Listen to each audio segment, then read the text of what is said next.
ಕಿರಣ್ ರಾಜ್ ಅವ್ರಿಗೆ as an artist ಇವಾಗ chamber ಅವ್ರು ಹೇಳ್ತಾರೆ ವರ್ಷಕ್ಕೆ 3 ಫಿಲ್ಮ್ ಮಾಡಬೇಕು 4 ಫಿಲ್ಮ್ ಮಾಡಬೇಕು ಅಂತ ಹೇಳಿ.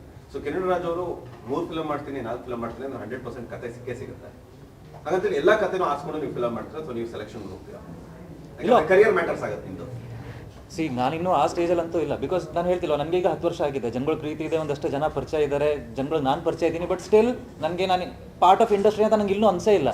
ನಂಗೆ ಇನ್ನೂ ನನ್ನ ಆ ಇಂಡಸ್ಟ್ರಿ ಅನ್ನೋದೊಂದು ಸರ್ಕಲ್ ಇದೆ, ಅದರಿಂದ ಎಲ್ಲೋ ದೂರ ಇದ್ದೀನಿ ಅಂತ ಅನ್ನಿಸ್ತಿದೆ. ನನ್ನ ಪಾಡು ನಾನು ಏನೋ ಮಾಡ್ತಾ ಇದ್ದೀನಿ, ಸ್ಟಿಲ್ ನನಗೆ ಆ ಕನೆಕ್ಟಿವಿಟಿ ಅನ್ನಿಸ್ತಾ ಇಲ್ಲ. ನಾನು ಅದೇ ಹೇಳ್ತಾ ಇರೋದು, ಒಂದು ಸೆಕ್ಟರ್ ಬೆಳಿಬೇಕು ಅಂತಂದರೆ not in terms of finance, ನಾನು ಹೇಳ್ತಿರೋದು the amount of job it produces, ಅದು ಕ್ಯಾಲ್ಕುಲೇಟ್ ಆಗುತ್ತೆ. ಸೊ ಇವತ್ತು ಹೊಸ ಜನ್ರೇಷನ್ ಅವರು ಇಂಡಸ್ಟ್ರಿಗೆ ಬರಬೇಕು ಅಂದರೆ ಯಾವ ಧೈರ್ಯದ ಮೇಲೆ ಬರಬೇಕು ಅಂತ ನಾನು ಯೋಚನೆ ಮಾಡ್ತಾ ಇದ್ದೀನಿ. ಈಗ ನಾನು ಹೇಳಿದ್ನಲ್ಲ, ಇದು ಏನು ಡಿಸ್ಕಷನ್ ನಡೀತಿದೆ, ಆ ಇಡೀ ಡಿಸ್ಕಷನಲ್ಲಿ ಹೊಸಬ್ರ ಬಗ್ಗೆ ಡಿಸ್ಕಷನ್ನೇ ಇಲ್ಲ.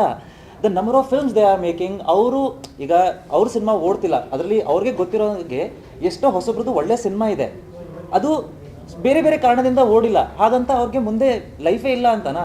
ಈಗ ನಾನು 10 ವರ್ಷ ಅವಾಗ ಏನು ಇನ್ವೆಸ್ಟ್ ಮಾಡಿದ್ದೀನಿ ಸಿನಿಮಾ ಇಂಡಸ್ಟ್ರಿಗೆ, ಸಡನ್ಲಿ ಇವತ್ತು ಬಂದು ಸಿನಿಮಾ ಇಂಡಸ್ಟ್ರಿ ಕ್ಲೋಸ್ ಅಂತ ಗೊತ್ತಾದಾಗ 10 ವರ್ಷ ಇನ್ವೆಸ್ಟ್ಮೆಂಟ್ ಎಲ್ಗೋಯ್ತು.